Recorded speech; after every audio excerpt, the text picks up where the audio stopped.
I'd like to see that. Well, you got to look because you got to do self-checkout. You got to look old and decrepit. Oh, like me, huh? Yeah. If you don't pinch your bar at least a couple times a day, you ain't cutting much. Weifeng Z90. Well, don't just flick it off. It'll get. Just pick. No, I got him off. You got a tick. Today on In the Wedge Yard, I'm at Tony's again. We're going to talk about pro shops and why. What's a pro shop? It's like a golf place? No. No? You don't get a bowl of soup and a cheap hat. Oh. This is pro shops. Why you want to buy your equipment, especially chainsaws or equipment with small engines, from a pro shop, not the box store. We're going to go on a rant here. Here we go. We're going to spend more money for you, but you're going to be happier. That is correct. Yep. So we get asked all the time, you know, what's a good price for this saw? What's a good price for that saw? Where did you buy it? Where did you get it? Or our guys will make a comment on your channel or my channel. They'll say, yeah, I just bought a brand new such and such saw at such and such place and I'm having problems with it. Usually it's a box store. It's a amateur style saw or a consumer, not consumer, what's the word I'm looking for? Not residential, yeah, consumer. Yeah, consumer saw. It's not a pro saw per se. Mm-hmm. So homeowner, that's the word I was looking for. Okay, so. Hey, I like it. I didn't know I even had one of those. Did you? No. Oh, God. We're going to be using that. So we're going to talk about why you should go to a pro shop. Number one, because you're going to get service later. That's number one. That is the most important reason. And like Tony said, yes, you may spend a couple dollars more. So for instance, on a $300 saw that you can get at a box store, you can get probably the same exact saw at a pro shop and pay maybe what, $310? $330, $320? Yeah, something you in might that pay area. a little bit more. But they will tell you certain things that the box store won't, like the extra warranty that they have, such as buy the oil, and that's regardless of which brand. A lot of times they all hit you on it. We'll give you an extra year of warranty if you buy 6 bottles of oil. You're going to need the oil anyway, so go ahead and buy it. Get the extra year. But more than that, you've got them. You can take that saw. If you're getting the extra year, you can take it in the last month, bring it into the shop and say, hey, listen, can you go over this thing? My warranty is going to be going out on it. I just want to make sure. I'm having some problems with it not starting as easily as it used to. Can you go through it? And you're not going to be charged for it. Right. They might just clean your air filter out that you forgot. They might do things you don't know about that the average person might not know they need to do occasionally. If you have a carbureted unit, they'll adjust the carburetor. Yep. If not, they'll do the fine tuning of the new electronics that they have out there. And you're buying experience. You're buying these people that are gold standard. They are pros at what they do. They see these problems as opposed to take your saw into a Home Depot, to any of the box store and say, I got a problem. Nobody's going to help you out. No. And let's go back to when you're first going to be buying it. Mm-hmm. So you go online, you watch guys like us play with their saws, and they go, oh yeah, this guy says, want that one. Want that one. I like that one. He does a good job. And so did the other guy. He said good things about it, so I want to get that one. Oh, they've got them on sale right now at, the box store. And it's $295 instead of $315 at the pro shop. Okay, so you go to that box store, you grab the box, you go home. It's not been started yet. No fluids have been put into it. And it's not been run to make sure everything's good on it. Nobody has asked you, do you want an 18-inch bar? Do you want a 20-inch bar? You want a 36-inch bar on a 40cc saw? I mean, it's just like, they just don't know these types of things. And if you're buying a saw or any other tool for that matter for the first time, you don't know what to ask. No. And if you go to a pro shop, a good pro shop will ask you, what are you going to use it for? Bingo. That's the number. number. How often are you going to use it? What kind of material are you going to be cutting? What kind of material are you going to, like say a lawnmower, how many acres are you going to be mowing? How experienced are you? Yeah, what have you had in the past? They're going to ask questions to find out what's best for you, not just to make a sale. And the box store, it's, there it is. $200 on sale right now, and that's it. You don't get any choices. You get that saw. Right, and the service you're going to get is, you want me to carry that to your car for you? That's it. I'd like to know which store you have. I'd like to see that. Well, you got to look. Because you got to do self-checkout. You got to look old and decrepit. Oh, like me, huh? Yeah, no. Oh, But so you're not going to get the service. To me, it's worth to pay the little bit extra. Now, so questions they ask you that you need to know that I think you should almost ask them. We're just going to talk chainsaws, for instance. Number one, you should ask them, what kind of warranty does it have? Is this a mid-level?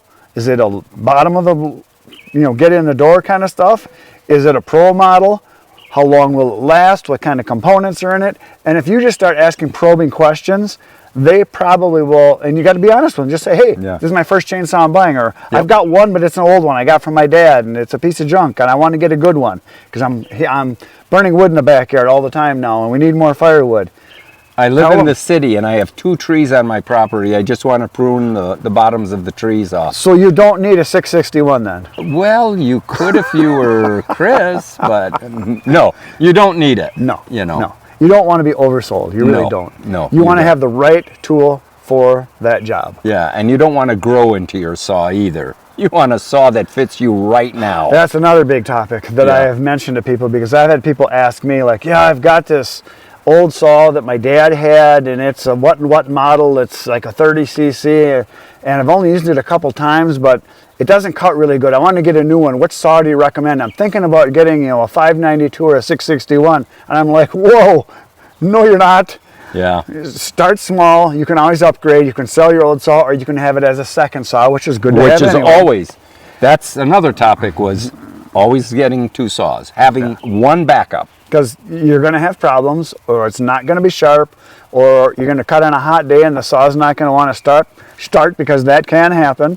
You're going to drop a tree on it. Regardless of the brand. Yeah, you're going to drop a tree on it. You're going to smash it, and you got a job to do. You're going to pinch your bar, guaranteed. I don't care who you are, and if you're telling me you never pinch a bar, you don't cut much. You don't cut. That's what my brother Kenny says. If you don't pinch a bar at least a couple times a day, you ain't cutting much. That's exactly it. And I agree. It happens to the best of us. That is true. But that's why having 2 saws, that's a separate topic all by itself. But finding what you need, what your needs are specifically. Right. Because my needs are different than yours. So you come and you use one of my saws and, I really like this one.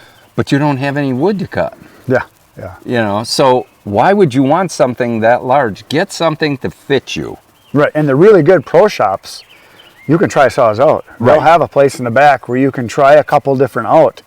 If you've got experience, you know what to look for. That's always a good idea. If you go to a show that features products, you can try them out at the shows. You can try the different models out if you know what you're doing, and you can talk to an actual pro, because they always will have a pro there. They'll have the salesman, the sales rep from the brand there normally, plus the store that's sponsoring it a lot of times has their people there too. Right. And they'll have chaps, eyeglasses, all safety stuff ready for you, but you can try multiple saws out. Right. And that's the way we looked at a lot of the saws. Yeah, when a new saw comes out, I generally want to try it before I buy it. Yeah. No different than going to buy a car. You don't just say, oh, they got this new XYZ model car. It looks really cool. I'm going to buy one right now. Yeah. I don't get that. I want to try it out first and see if it's right for me. Agreed. So when you go to the pro shop, number one, like I said, they're going to ask you the right questions, hopefully. They're going to guide you towards what's going to be best for you. They're going to set the saw up. And what that means is they're going to put the appropriate bar and chain on it. They're going to fill it with the appropriate fluids. 50% or whatever gas. 50 to 1. 50 to 1, yeah. They're going to put that in for you most of the time. Not a full tank, but you'll get enough to start you. Bar oil. The bar oil and anything else. If your tip is a sprocket tip and you need a greasable, it's not a standard grease gun that you use for the sprocket tip, so you got to buy that too. They're going to start it, run it, and make sure it's idling appropriately, that the clutch is working appropriately. They're going to make sure it's working right. Yep, and that's what you're paying the extra $25 or whatever the upcharge is for going to a pro shop.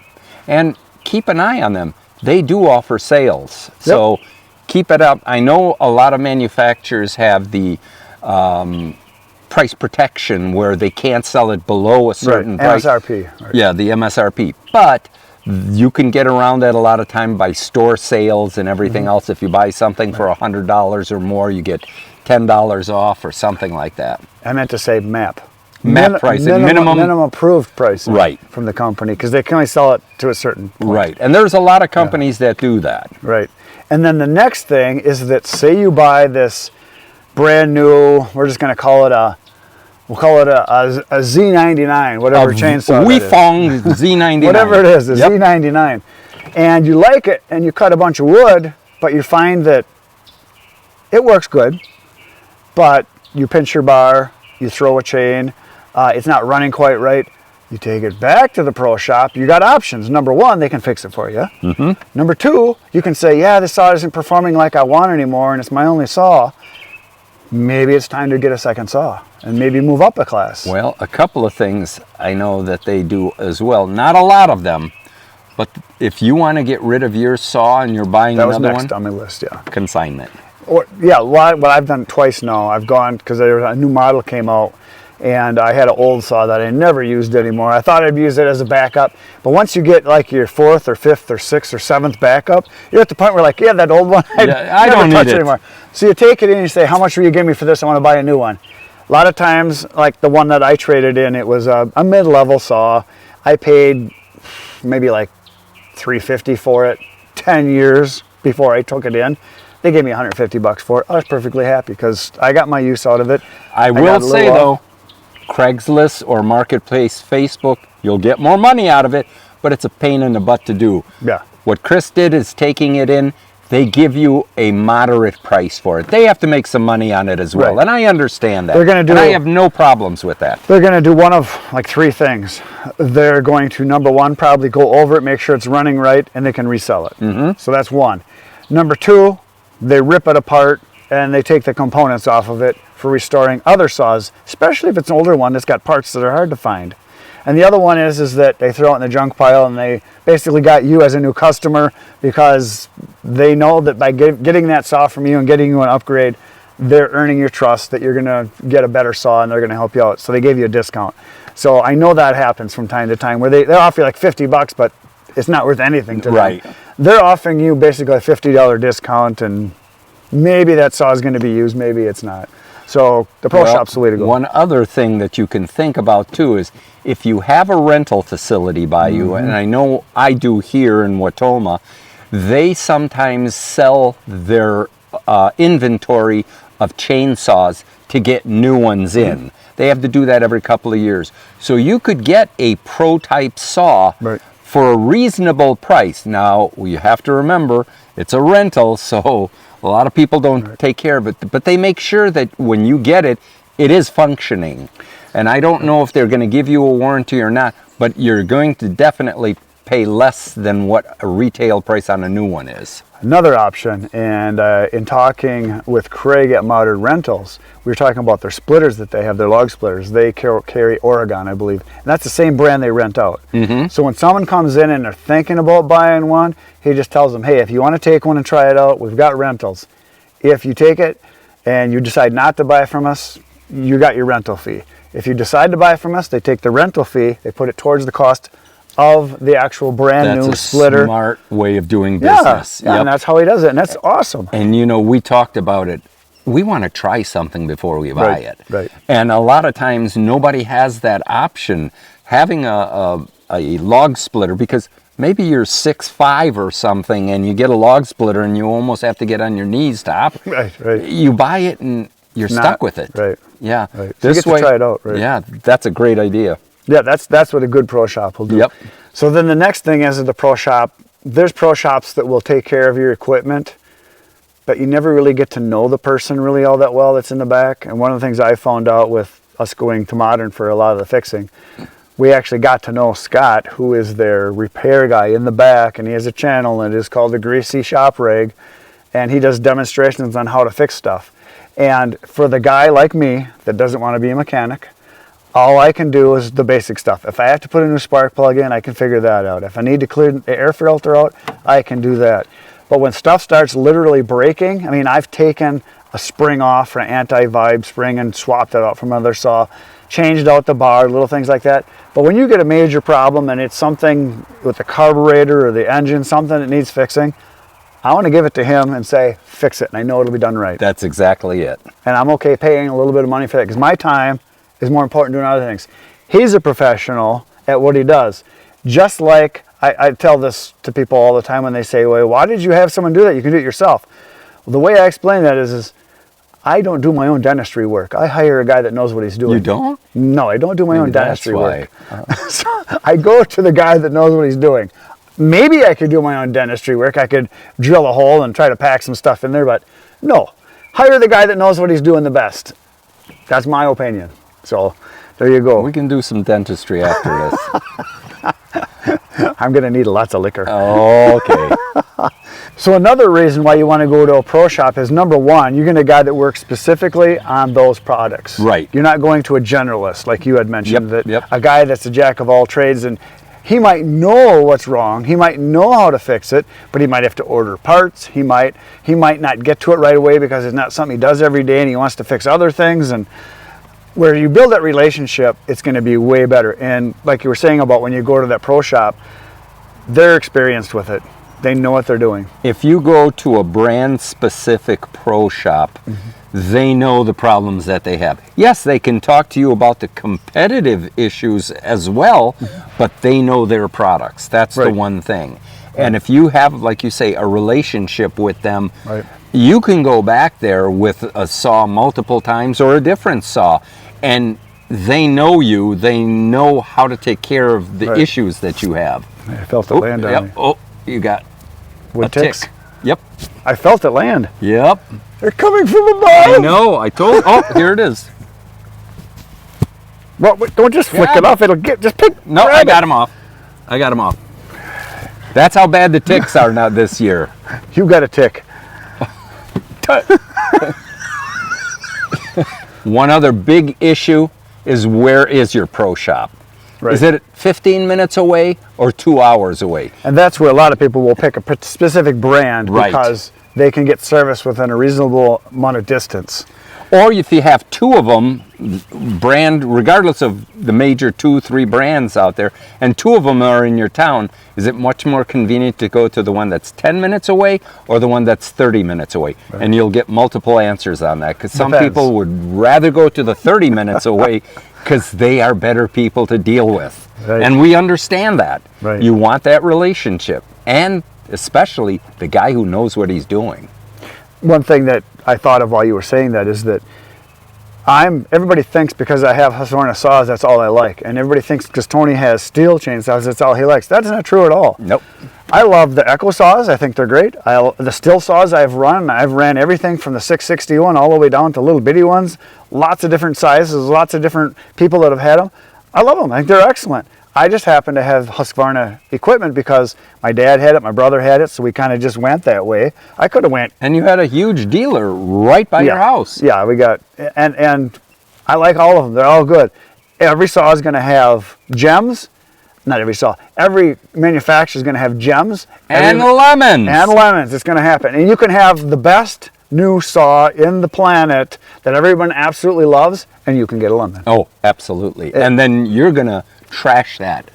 And that's another reason to go to a pro shop, because they will either fix it or replace it. Exactly. If it's a new one, you got a lemon, because it happens. Pro shops have relationships with the manufacturers more so than the big box stores. The big box stores, all they do is they have a defective area. You bring it in, they slap defective on it. The rep comes in, they take them, and they're go. Nothing else. Whereas at a pro shop, they want to know what the problem is. They get their feedback to go back to the manufacturer. Hey, your air cleaners suck. Your caps suck. Whatever it is. Never heard that before. Yeah, neither did I. I thought I'd bring it out. Anyways, that's a topic for another segment. So there you go. So buy your stuff at a pro shop as often as you can, as much as you can. It is money well spent. Your mother ever tell you not to point? Gosh. Well, thanks for stopping by today. Thanks for being here. Tomorrow, 5:30 a.m., we'll have another video for you. He might not be here, but I'll be here. I'm always here. Oh, he's always there. 1,400 videos on my channel waiting for you to watch right now, all about this kind of stuff. And you don't have to be sitting on a toilet to watch them either. But you can, because that's what I do. Okay. When I'm answering comments, I got to sit somewhere. TMI. TMI. Good night. Anyways, good night, Irene.